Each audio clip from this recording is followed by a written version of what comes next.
Hello everyone, रामनेट JRF channel में आपका स्वागत है। आप सब कैसे हो? उम्मीद करती हूँ आप सब अच्छे होगे और अपनी पढ़ाई अच्छी तरीके से कर रहे होगे।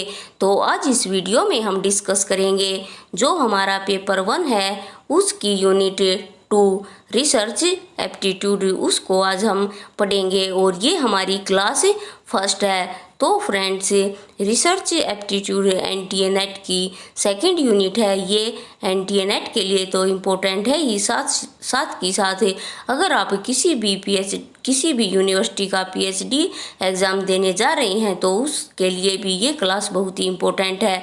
तो आइए देखते हैं रिसर्च एप्टीट्यूड क्या है। तो फ्रेंड्स, अगर आपने अभी तक इस चैनल को सब्सक्राइब नहीं किया है तो आप इसे सब्सक्राइब करें और साथ ही बनी बेल आइकन को प्रेस कर दें, जिससे आपको सभी वीडियोस के नोटिफिकेशन टाइम टू टाइम मिलते रहें, क्योंकि ये चैनल आपके लिए बहुत ही लाभदायक है। यहाँ पेपर 1 और पेपर 2 दोनों की पढ़ाई एक सिस्टेमेटिक तरीके से होती है, जिससे आपको एग्ज़ाम में बहुत हेल्प मिलेगी। तो आइए देखते हैं रिसर्च एप्टीट्यूड क्या है। तो सबसे पहले आज हम देखेंगे कंसेप्ट ऑफ रिसर्च। तो किसी भी टॉपिक को हमें पढ़ने से पहले ये जानना बहुत ही ज़रूरी है कि इसका कंसेप्ट क्या है, जिससे हमें आगे की जो वीडियोस हम देखेंगे उसमें हमारी ये काफ़ी हेल्प होगी। तो आइए देखते हैं शोध की अवधारणा क्या है। तो शोध एक ऐसी प्रक्रिया है जिसमें तथ्यों एवं आंकड़ों का संकलन एवं विश्लेषण कर खोज की जाती है। शोध में गहन निरीक्षण मुख्य तथ्य है। शोध एक सीमित क्षेत्र में किसी समस्या का सर्वांगीण विश्लेषण है। प्राय समस्या का प्रारंभ जिज्ञासा से होता है और जिज्ञासा के अभाव में शोध प्रक्रिया संभव ही नहीं हो पाती। अतः मन में जिज्ञासा उत्पन्न होना ही शोध का मुख्य आधार है। तो फ्रेंड्स, ये सामान्य बेसिक चीज़ें हैं जिससे आपको पता होना चाहिए कि कंसेप्ट ऑफ रिसर्च का क्या कंसेप्ट है। तो जो शोध एक ऐसी प्रक्रिया है जिसमें तथ्यों डाटा का संकलन और विश्लेषण करके रिसर्च की जाती है। नेक्स्ट पॉइंट देखते हैं। शोध में किसी समस्या का वैज्ञानिक अन्वेषण, जांच पड़ताल तथा क्रियान्वयन कर सिद्धांतों का निर्माण एवं समस्या का समाधान किया जाता है। अगर आपके पास कोई भी समस्या है तो उसका समाधान हम किस तरह करेंगे, उस पर हम रिसर्च करेंगे कि इसका क्या समाधान होना चाहिए, तो वही रिसर्च कहलाती है। अगला पॉइंट है शोध का सामान्य अर्थ है खोज करने से है, अर्थात शोध किसी लक्ष्य या उद्देश्य का अनुगामी होता है तथा उस उद्देश्य को आधार बनाकर क्रमबद्ध, व्यवस्थित तथा वैज्ञानिक तरीके से उसे प्राप्त करने की कला है। यह शब्द अंग्रेजी के रिसर्च के प्राय की तरह प्रयोग होता है, जिसका सामान्य अर्थ है पुनः खोज, नए उद्देश्य को प्राप्त करना। जैसे रिसर्च, सर्च का मतलब होता है खोज और रिसर्च यानी पुनः सर्च करना, पुनः खोज करना या नए उद्देश्य को प्राप्त करना। शोध से किसी न किसी समस्या का वैज्ञानिक या तार्किक समाधान सामने आता है, क्योंकि समाधान के पश्चात उस समस्या या खोज से जुड़े कुछ नवीन सिद्धांतों या अवधारणा के विषय में ज्ञान प्राप्त होता है। तो फ्रेंड्स, रिसर्च का मीनिंग सिंपल सा ये है कि रिसर्च यानी कोई भी प्रॉब्लम है तो उसका हम सॉल्यूशन करते हैं। सर्च यानी खोज करना, पुनः सर्च या पुनः खोज करना ही रिसर्च कहलाता है या अनुसंधान कहलाता है। तो आगे देखते हैं शोध। अतः शोध अपने अर्थ में किसी विषम समस्या उद्देश्य तक पहुंचने या समाधान करने हेतु उसको आधार बनाकर बार बार उसकी खोज करना, उसके आधार पर नए सिद्धांतों का निर्माण करना है। अब देखते हैं फ्रेंड्स, कुछ परिभाषाएं दी गई हैं। ये परिभाषाएं आपको याद नहीं करनी है, ये सिर्फ आपका एक बेसिक, इनसे आपका बेसिक क्लियर होगा। तो आइए देखते हैं किसने क्या कहा है। जेम्स ड्रेवर के अनुसार किसी क्षेत्र में ज्ञान अथवा सत्यापन हेतु की जाने वाली क्रमबद्ध खोज को शोध कहा जाता है। यानी किसी भी क्षेत्र में, किसी भी फील्ड में ज्ञान अथवा सत्यापन हेतु की जाने वाली यानी राइट तरीके से की जाने वाली क्रमबद्ध सीक्वेंस खोज को शोध कहा जाता है। अगला देखते हैं CV गुड के अनुसार आदर्श रूप में शोध किसी समस्या के विषय में सावधानी एवं निष्पक्ष रूप से किया जाने वाला अन्वेषण है, जिसमें यथासंभव प्रभावित तथ्यों में अंतर निर्वचन एवं सामान्य रूप से सामान्यीकरण को आधार बनाया जाता है। अगला पॉइंट है CR कोठारी के अनुसार शोध पद से तात्पर्य एक ऐसी विधि से है जिसमें सोपानों के रूप में समस्या की पहचान, परिकल्पना का निर्माण, तथ्य और पद्धतों का संकलन तथा संकलित तथ्यों का विश्लेषण निहित रहता है, जिनकी अभिव्यक्ति समस्या विशेष के हल अथवा सैद्धांतिक आधार के रूप में सामान्यकृत धारणाओं के रूप में दिखाई दे। तो ये सब परिभाषाएं इसमें दी गई हैं, ये हमें याद नहीं करनी, वैसे इनको इनके द्वारा आप समझ सकते हो कि रिसर्च क्या है।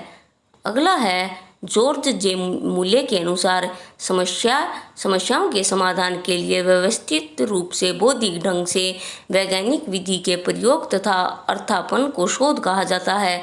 उपरोक्त परिभाषाओं के आधार पर यह कहा जा सकता है कि शोध एवं क्रमबद्ध वैज्ञानिक प्रक्रिया है जिसमें वैज्ञानिक उपकरणों के प्रयोग द्वारा वर्तमान ज्ञान का परिमार्जन, उसका विकास अथवा किसी नए तथ्य की खोज द्वारा ज्ञानकोश में वृद्धि की जा सकती है। तो इन सभी डेफिनेशंस के आधार पर यह कहा जा सकता है कि रिसर्च एक क्रमबद्ध वैज्ञानिक प्रक्रिया है, यानी एक साइंटिफिक प्रक्रिया है जिसमें वैज्ञानिक उपकरणों का यूज करके हम जो हमारा प्रेजेंट नॉलेज है उसका परिमार्जन करके, यानी उसका उपयोग करके उसका विकास अथवा नए जो तथ्य की खोज द्वारा अपने ज्ञान में जो वृद्धि करते हैं वही रिसर्च कहलाता है।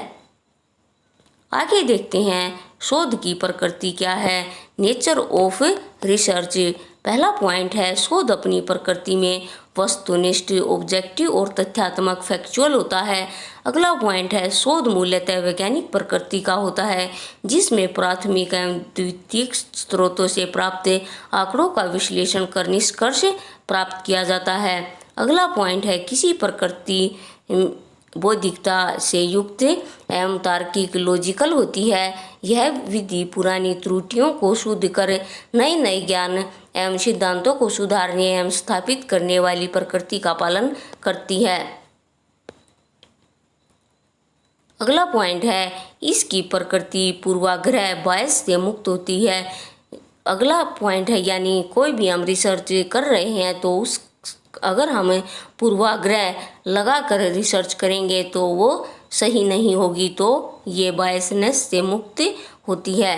अगला है शोध अपनी प्रकृति में नवीनता को प्रदर्शित करता है क्योंकि इसके द्वारा प्राचीन तथ्य सिद्धांत विधि में परिवर्तन कर नए तथ्यों, विधि या वस्तु की खोज करते हैं।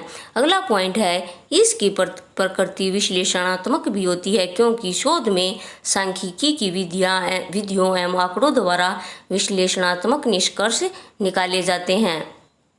आगे देखते हैं शोध के उद्देश्य क्या क्या हैं, ऑब्जेक्टिव ऑफ रिसर्च।